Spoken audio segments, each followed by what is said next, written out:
Hello, hello, hello, how are you, my friends? And welcome back to the Ups and Downs for Lower Decks 5th season. It's getting weird. This is episode 6, which means there's only 4 episodes left after this, and I'm not emotionally prepared for that, okay? There's been a lot of upheaval recently. There's been a lot of turmoil. People have changed. First I was on Twitter, now I'm on Blue Sky. I don't know what's happening.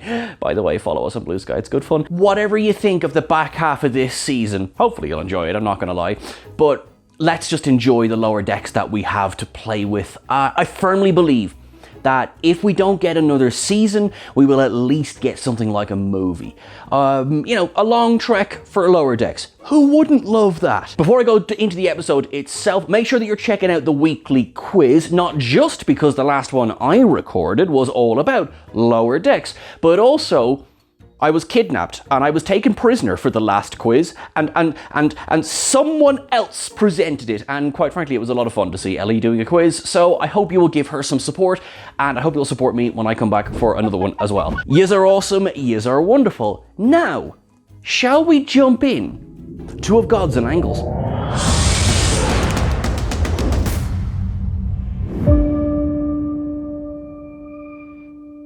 First things first, right? I'm Irish, I know, shocker. However, will you recover from that entirely new information? But no, I'm Irish, I was born in the 80s, raised in Ireland in the 90s. Anything that references things like gods and angels, I was raised Catholic, come on, it gets a giggle out of me, so straight away, the title gets a little bit of a laugh out of me. I don't hate it. And also how weirdly specifically on point it is for the episode. I suppose, actually, now that I said that out loud, of course it would be on point for the episode. The person who wrote the episode probably knew what was going to be in the script. Sometimes I have too much coffee. The basic premise, the Cerritos is hosting peace talks between the cubes and the spheres, and it's all very funny. Here is another episode that has decent A-plot, decent B-plot, and there's a lot of just stupid jokes that really get a giggle out of me. Like, for example, our first up of the episode, you wish you had curves like this. I mean, she's a sphere, she's entirely curves. Of course I wish I had curves like that. I mean, yeah, okay, you're learning things about me today. That's fine, it's cool. But like, the whole, war between the angular cubes and of course the round spherical ones, I'm not going to lie, as I think many people did. Did you all see the twist coming from the opening scene? Because I tell you this right now, I did. But like that, not that I'm the world's greatest detective or anything like that. I was just like, this is going to go in exactly one direction. And which is quite funny really when you're dealing with a race who are entirely angles, another one who are no angles at all. Yes, I am aware I've probably upset a bunch of fans of geometry out there, for which I can only apologize and move on to the next point. Have you ever tried to get rid of all of the angles and edges on a starship? It's basically impossible. How many edges are there on every single starship? Taken up, because it's something I've never had to think about before, but actually, how often do we go look at the Olympic class and the Daedalus class and go, yeah, spherical saucer sections, they look a bit weird, don't they? I know the plan was there forever with the Starship Hope and everything, but yeah, we're kind of used to having edges. So having to get rid of those edges would be a massive pain in the side. Wasn't my best joke, I'm not gonna lie. While hosting these spheres and these cubes, you've also got to deal with the fact that we have a new ensign on board, Ensign Ollie. Now, Ollie is a descendant of Zeus, or at least the psychokinetic being that was taking on the, I suppose, see, now even there I was going to say taking on the appearance of Zeus. No, it actually was Zeus. It was presenting as Zeus, inhabiting Zeus, Zeusing the Zeus. Anyway, she's a descendant of the Zeus. How many more times can I say Zeus? And she decides that she's going to put all of these spherical things on a sled so they can all be moved, and it's all wonderful. And there's only one problem with that, is that Commander Ransom explicitly ordered her not to do this. You see, Ollie is a little bit of a troublemaker, and she has been bounced from ship to ship to ship until she lands on the Cerritos. And quite frankly, is that not how most of the crew of the Cerritos actually found themselves on board? This idea of other directions perhaps did not suit said characters. Let's try them on the Cerritos and see how they get on. So straight away we know, because she is introduced as a sort of a protege of Mariner quite quickly, Ransom freaking out because he reckons Ollie was hiding his kettlebells. And how could he get gains without his bells? Taken up because obviously I'm in the same problem in that she obviously stole my kettlebells quite some time ago. Ergo, no gains. Mariner is going to act as something of her mentor and also maybe a little bit of a last chance saloon for Ollie as well, because I think after this one, she's going to get bounced, if not out of the service, then perhaps out of serving on starships. You know, they speak to Admiral Vassery. We know he's back on Douglas Station. Perhaps that's the place for her. There's always these electrical issues that occur when she's around. Wonder what that could be about. Anyway, if we scoot over to the wonderful Boimler, it's Beard Watch. Actually, I think we're more or less similar to last week, because we've got 7, so that's 14, you've got the little scrotty and you've got the moustache as well. All right, but it's coming in a bit. I will say that, Boims, you're doing okay. But what I do love the fact is that everyone and their mother is well aware of the fact that he's had a pad from the alternate universe for the entire season taken up. And it's so nonchalant. And also, I did giggle so much harder perhaps than I should have over this, that they all notice that the bevel's off by 3.7 degrees. Yeah, never mind the fact that it's red.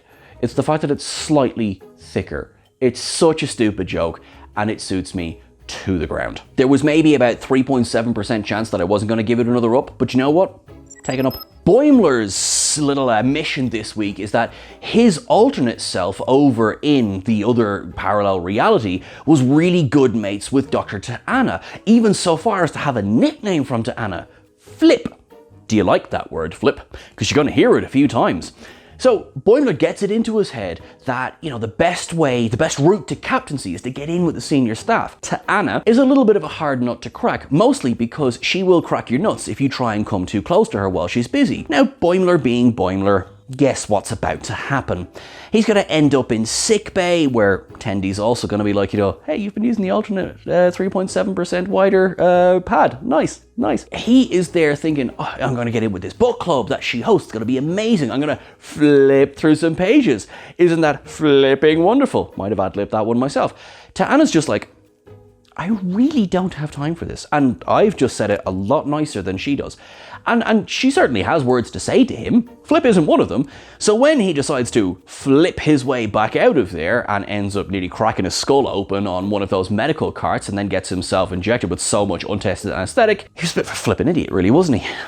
He can have that one for free. Take an immediate up. Finally, the return of T'Lyn this week. Where have you been, Gabrielle Ruiz? I've missed you. But she's back, and she's just banging out those one-liners, saying that she assumed Ollie would be reassigned after the turbolift incident. Or the replicator incident. Or the phaser incident. And yeah, Mariner's even sitting there going like, it's nice to be back in the lower decks bunks, but she's half an hour late.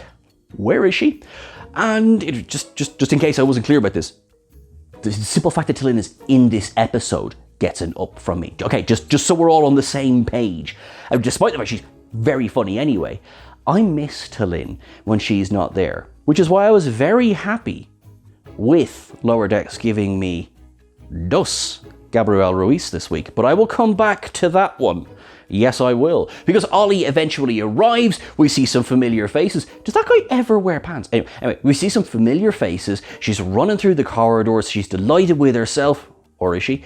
And, she reports to Mariner. And off they go to Quadrillon's quarters.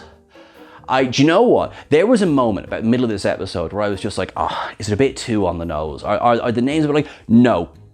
Do you know what? It isn't. I love the names. Quadrillon, Radiara, Sectigus. I love this. This is awesome. I've probably pronounced some of them wrong, but it's dumb and I love it because it's Lower Decks and that's what Lower Decks does and it does it so well. Where was I? Oh yes, we were going to Quadrillon's quarters and it looks like someone has murdered this cube, despite the fact, the cube was trying to, stay away from other cubes, other spheres, just kind of play some games with some mates.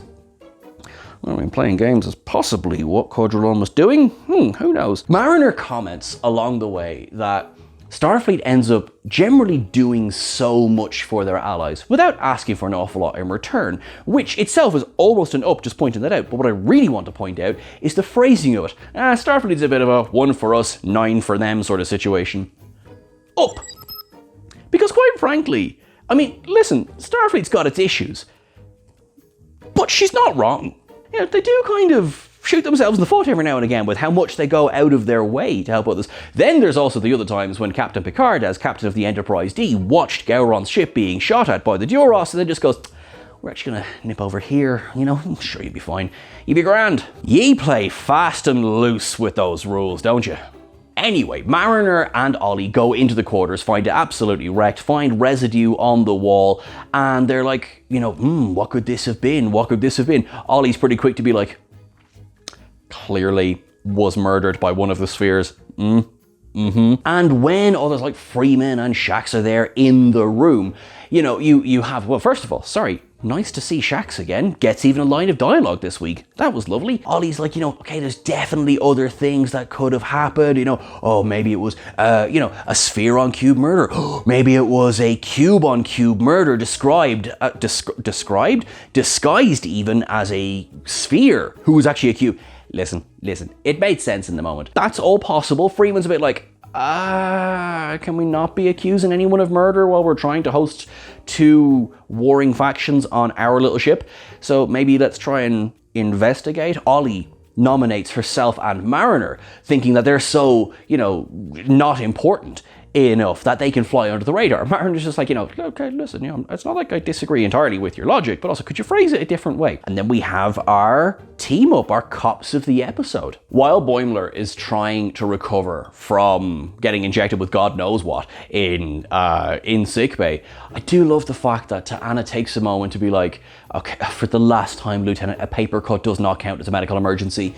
That's enough. You have to bear in mind that as lovely and wonderful as Boimler is, we don't have to work with him. And I say that with love, because can you imagine the neuroses? Can you imagine working with someone like Boimler with a beard who's Irish? Okay, Boimler's not Irish, but I just like to stroke my beard there. Ollie and Mariner arrive in the gym because they're scanning for the whereabouts of his gaming computer that Quadrilon had been using in their quarters. And they're scanning and they're scanning and they're scanning. And they find in the changing room of the gym, which, by the way, what the hell?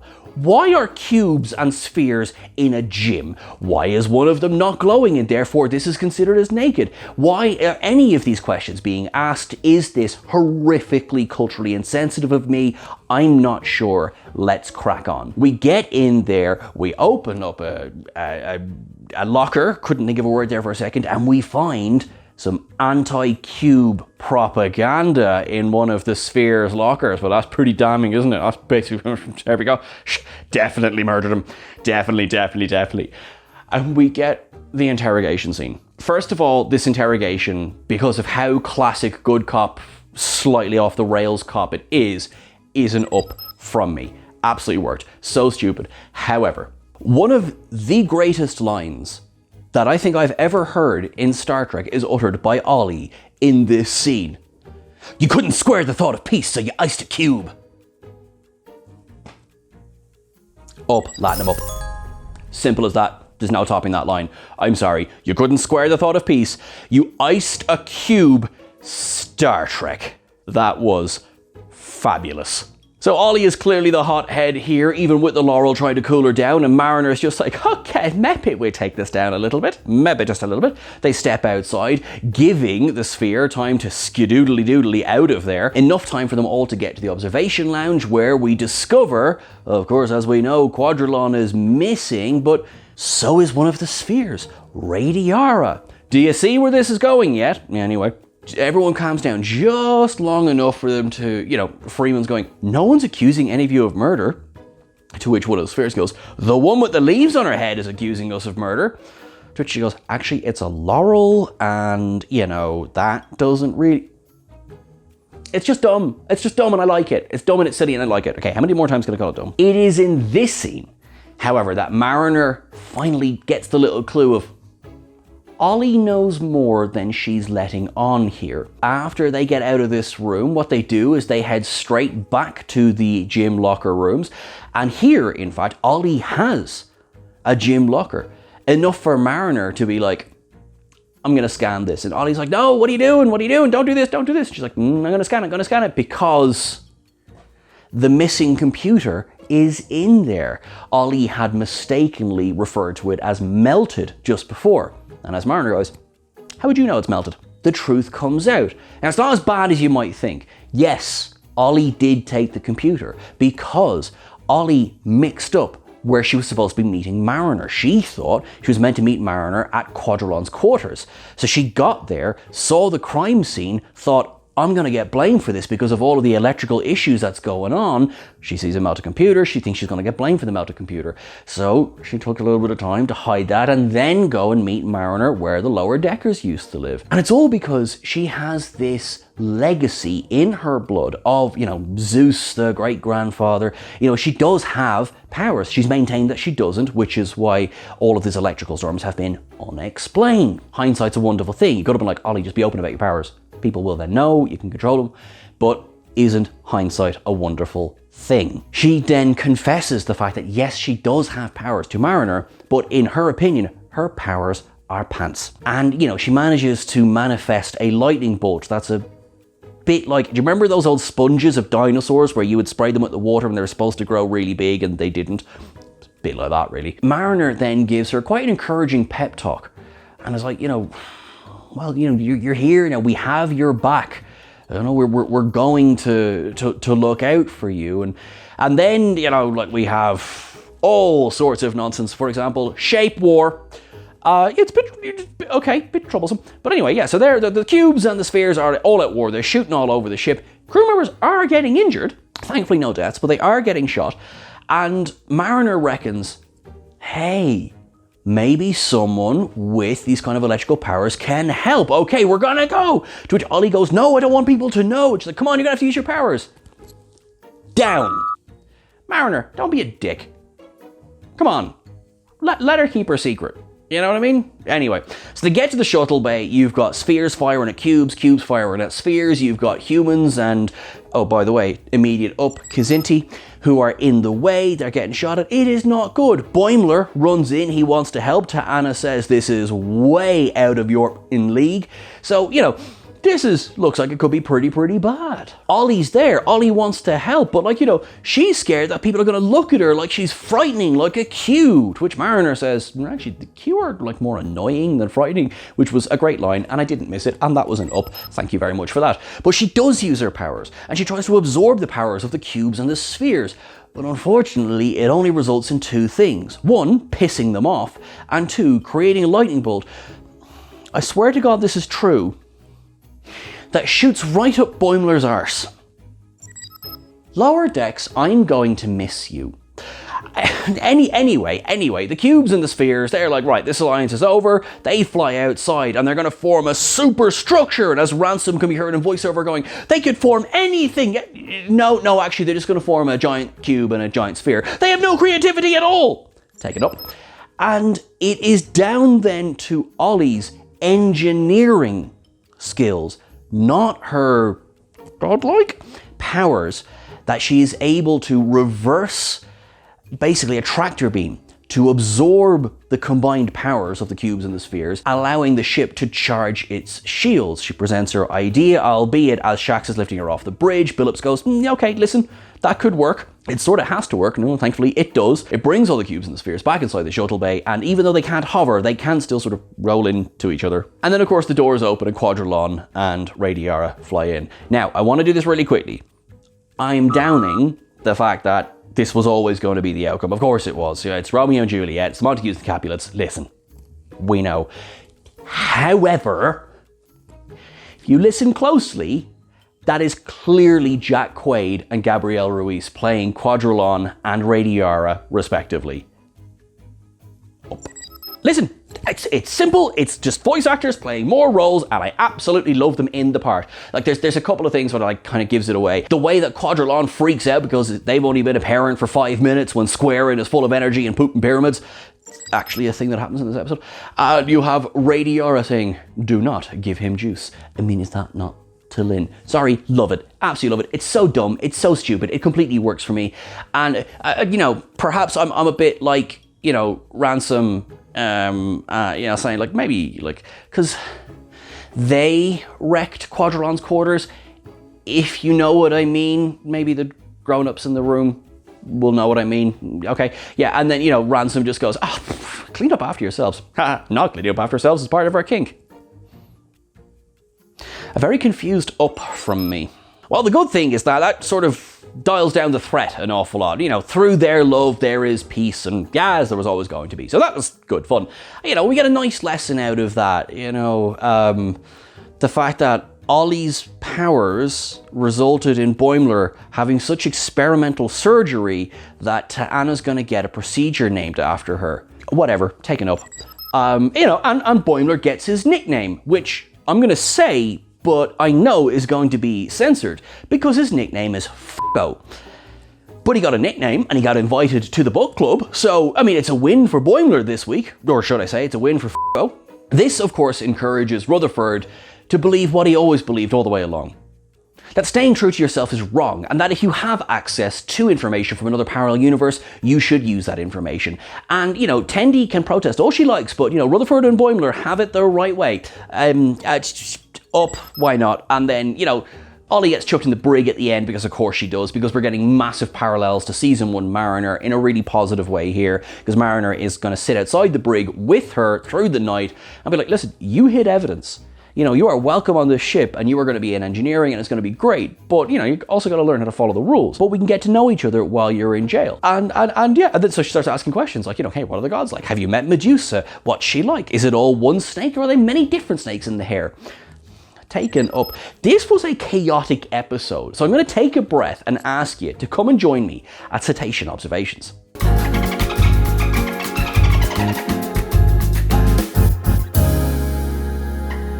I mean, the opening shots in that nebula look obviously very evocative of the opening of Remembrance, the Enterprise D flying through that nebula in Picard's first episode. But of course, you also have the blue and the red making you think of the Mutara Nebula as well. They are photonic species. Now, we've met them before. I suppose a really obvious photonic species would be holograms at all, the EMH. But also, do you remember the Voyager episode Heroes and Demons with Grendel? Effectively, the Grendel from Beowulf, I suppose. What more do you want? Anyway, is a photonic being. There are more photonic beings out there as well. We got officers walking around wearing visors, as of course we have seen several times now. One of the insults is go shove yourself in a circumscribed cylinder. No, not that word. Get your mind out of the gutter.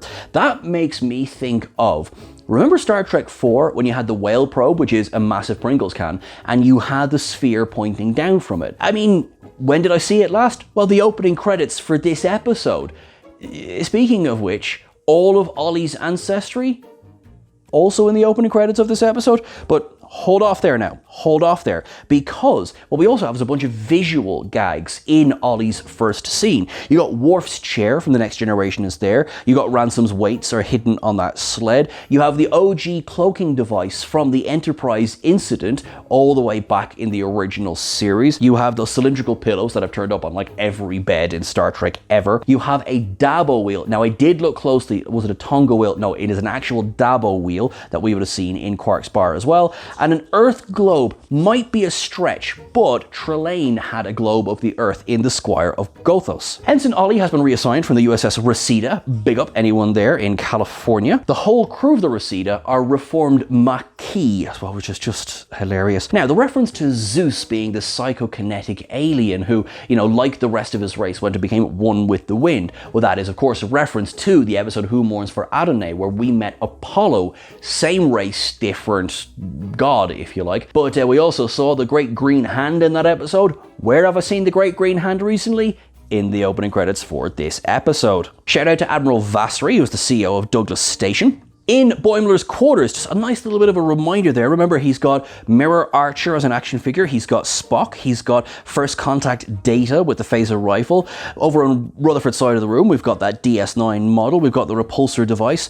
On the pad that Boimler is reading, just underneath the picture of other Boimler and T'Ana, we get the number 47, which is, of course, one of the most important numbers in all of Star Trek. We get the bump dent is direct. It's still there. It's still there above where he keeps obviously waking up and smacking his head off the ceiling in his bunk. I really like these. What I really like as well is the shout out to Ronald B. Moore, who is a 5-time Emmy Award-winning VFX supervisor for TNG, for Voyager, for Enterprise, and also the bit that I know Chris is going to love the most, he worked on Enterprise too. He often got, like at conventions, people will go, oh, are you Ronald D. Moore? Ronald D. Moore, of course, who had written a whole bunch of episodes. You know, he helped make DS9 what it was. He then went on with David Icke to reimagine Battlestar Galactica, currently responsible for All Mankind. So not him. Not him, but sometimes at conventions, Ronald B. Moore will get confused for him and will just sign the signature, because why not? There's also a Cerritos commemorative plate sitting there on the shelf as well. The tractor beam that Ollie uses down by the lower deckers, again, effectively quite like the repulsor beam that we've just seen in Rutherford's quarters, but also like Wesley was using in The Naked Now. We have Towel Guy making an appearance as well. Missed him, actually. You don't have to be a real Dixon Hill to see some bad Muju went down around here. Dixon Hill, of course, originating in The Next Generation, The Big Goodbye, turning up again in First Contact. Obviously in other episodes as well, but we like Dixon Hill. Ollie thinking, you don't have to be a genius to see an orb murder the cube or a cube murder the cube dressed as an orb, which is effectively the plot of the original series episode Journey to Babel, when the Andorian murdered the Tellarite and tried to murder Sarek, even though it was actually an Orion. Just saying. Tendi says all they need is some Ferengi blood and they've got a complete rainbow, and as T'Ana says, yes, a rainbow of death. In the gym where we visit, there's Anbo Jitsu gear sitting against the wall. At one point, Boimler says, I know, I need to speak her language. To which Tendi goes, Cation? It's just love it. Just love it. Ollie doesn't want Mariner to open her locker because it's just going to be full of ancient robes like the rest of her race. Ollie's scared that people will see her like a Q, but don't worry, they're not that scary. Kazinti, every single time. The bigger orb in Cube, I mean, listen, it's Star Trek. Every time you see a cube, you think of the Borg, and now when I see an orb, I think of the Fesarius. So probably not references to them, but also just goes with the territory, really. Bubble shields. I love the bubble shields on the Cerritos. I miss the bubble shields. That lovely, lovely tractor beam noise. It's like proper ASMR type stuff. I really like it. At one point, Freeman says, make it so. I suppose you could say that T'Ana getting a procedure named after herself is in the long history of the Picard maneuver, the Riker maneuver. Absolutely love it. And the entire final scene in the brig is a callback to Mariner's earliest days.